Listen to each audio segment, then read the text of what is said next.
Hello everyone, स्वागत है आपका एडुएंस का यूट्यूब चैनल पे। फ्रेंड्स, जैसा कि आप सबको पता है कि अभी जुलाई में आपका सीटेट का एग्ज़ाम हुआ था और उसका रिजल्ट भी अभी कुछ दिन पहले ही आया है। तो बहुत सारे ऐसे अभ्यर्थी होंगे जिनका पास हो गया होगा सीटेट, और बहुत सारे ऐसे अभ्यर्थी होंगे जिनका 1 या 2 नंबर से रुक गया होगा। तो ऐसे अभ्यर्थी जिनका जो लोग पास हो गए हैं तो उनको बहुत सारी बधाइयाँ, लेकिन जिनका 1-2 नंबर से रुक गया है या 1-2 नंबर से फेल हो गए हैं वो लोग सीटेट दिसंबर की तैयारी करने के लिए सोच रहे होंगे, या ऐसे अभ्यर्थी बहुत सारे होंगे जो सोच रहे होंगे कि अभी हमने बीआरडी या बीटीसी में एडमिशन लिया है और हम सीटेट दे सकते हैं या नहीं दे सकते हैं, क्योंकि वो लोग जिनका बहुत सारे ऐसे अभ्यर्थी होंगे जिनका अभी इस बार बीएड या बीटीसी फाइनल हुआ होगा। हर साल लोग नए नए एडमिशन लेते हैं और हर साल लोग फाइनल करके निकलते हैं, तो बहुत सारे ऐसे भी होंगे जिन्हें पता नहीं होगा। ठीक है, तो हम इन सारी चीज़ों पे चर्चा करेंगे कि कौन कौन दे सकता है, अपेयरिंग वाले दे सकते हैं या नहीं दे सकते हैं, कौन फिल कर सकता है फॉर्म, कौन नहीं कर सकता है, क्या क्या डॉक्यूमेंट चाहिए और सीटेट का सिलेबस क्या होता है, सारी चीज़ों पे हम चर्चा करेंगे। ठीक है, तो सबसे पहले हम बात करते हैं वे अभ्यर्थी जिनको जैसे कि पता होगा, जो लोग पहले दे चुके हैं सीटेट उन्हें तो पता होगा, लेकिन जिन्हें जो लोग नए हैं या फिर जिन्होंने अभी एडमिशन लिया है तो उन्हें ये चीज़ नहीं पता होगी कि कैसे क्या होता है। ठीक है, तो अब आगे बात करते हैं सबसे पहले सिलेबस की।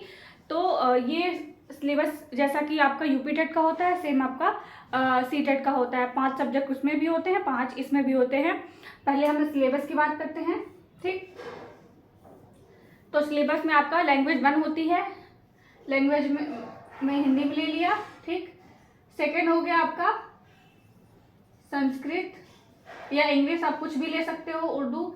ठीक है, थर्ड हो गया आपका सीडीपी, चाइल्ड साइकोलॉजी। ठीक है, फोर्थ हो गया आपकी मैथ्स। ठीक, फिफ्थ हो गया आपका ईवीएस। ठीक, और हर सेक्शन से आपके आते हैं 30 क्वेश्चंस और हर क्वेश्चंस आपका होता है 1 नंबर का। ठीक, कुल मिला के होता है आपका 150 और 150 नंबर का आपका पेपर भी होता है। एक क्वेश्चन 1 नंबर का होता है और कोई भी निगेटिव मार्किंग नहीं होती है। और इसमें आपका जो सीटेट में क्या होता है, आपकी पेडागोजी पूछी जाती है। 15 नंबर की आपकी आती है पेडागोजी और 15 नंबर की आती है आपका गद्यांश वगैरह आता है। तो ये जो आपका 30 नंबर है वो 2 पार्ट में डिवाइड हो जाता है। 15 नंबर में आपका आता है पेडागोजी, ठीक है, और 15 नंबर का आपका आएगा गद्यांश वगैरह। ठीक है, ठीक, गद्यांश जो भी है ये आता है। ठीक, अब हम बात करते हैं, ये आपका फर्स्ट पेपर का होगा। ठीक, जैसा कि आप सबको पता होगा कि इसके सीटेट के 2 पेपर होते हैं, एक 1 to 5th का और दूसरा होता है 6 to 8 का। ठीक है, अब सेकेंड ये है, सेकेंड का सिलेबस क्या होता है, तो सेम प्रोसेस है आपका, हिंदी और संस्कृत सेम ही होगा। ठीक, लैंग्वेज आप कुछ भी चूज कर सकते हैं। ठीक है, लेकिन आप जो पहला चूज करो वो आप दूसरे में नहीं कर सकते हैं। ठीक है, दूसरा हो गया, मान लीजिए मैंने इंग्लिश ले ली। ठीक, और सेकेंड में थर्ड हो गया आपका सीडीपी। ठीक, अब ये 3 तो सेम रहेगा। ठीक, लेकिन आपका चौथा और 5वां चेंज हो जाएगा। चौथा 5वां क्या होगा, अब ये जो 60 नंबर जो आपके बचे हैं ये 30 हो गए आपके नंबर, 30 के हो गए। बाकी आपके जो 60 नंबर बचा है उसमें आपके सब्जेक्ट से आता है जूनियर में। अगर आपका सोशल साइंस है तो आपका सोशल से आएगा, अगर आपका मैथ और साइंस है तो वो उससे आएगा। तो ये 60 क्वेश्चन आपके हो जाएंगे सोशल या मैथ से। ठीक है, 150, इसमें भी सेम आपका 150 नंबर का पेपर होता है। ठीक, कोई नेगेटिव मार्किंग नहीं होती है। आई थिंक आप लोगों को समझ में आ रहा होगा। इसमें 5 सब्जेक्ट होते हैं, जैसे कि यूपी टेट में होता है, सेम इसमें भी होता है। बस इसमें ये है आपके 15 नंबर के हर एक सेक्शन 30 नंबर में है, 30 नंबर का होता है। और किसी भी सेक्शन में आपको क्वालिफाइड होना, मतलब अगर ऐसा नहीं है कि 30 में से आपको 20 लाना ही है तभी आप क्वालिफाइड कहलाओगे, ऐसा कुछ भी नहीं है।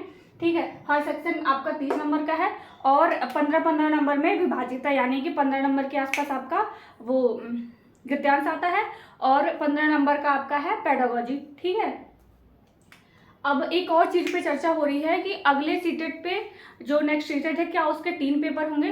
तो इसका कोई ऑफिशियल नोटिस अभी नहीं आया है कि हाँ इसी वाले सीटेट से जो अब दिसंबर में होने वाला है उसी में होगा। लेकिन हाँ NEP 2020 के अनुसार कि आगे हो सकता है। आप जितनी जल्दी सीटेट क्वालिफाइड कर लेंगे वो आपके लिए बहुत ही अच्छा होगा, क्योंकि आगे हो सकता है कि आपके जैसा कि अभी तक तो हो रहा था 1 to 5th का और 6 to 8 का, अब बात हो रही है 9 to 12th तक का। ठीक है, तो इसके 3 पेपर हो सकते हैं आगे, लेकिन अभी कोई ऑफिशियल नहीं है कि आगे जो दिसंबर वाला है उसमें ही होगा।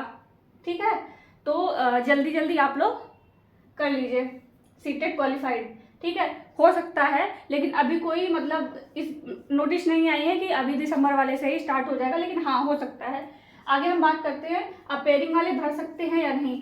तो हाँ, अगर आपने एडमिशन ले लिया है, अगर आपका फर्स्ट सेमेस्टर का भी में हो तब भी आप इसको सीटेट का फॉर्म भर सकते हैं। ठीक है, पहले ऐसा नहीं होता था, लेकिन अभी ऐसा है कि आप अगर आपने एडमिशन ले लिया और फर्स्ट सेमेस्टर से लिया तब भी आप दे सकते हैं। आगे हम बात करते हैं बीएड वाले फर्स्ट पेपर दे सकते हैं कि नहीं। जैसे कि मैं बीएड हूँ, ठीक है, मैं जिस हॉस्टल में मैं रहती हूँ वहाँ का बता रही हूँ।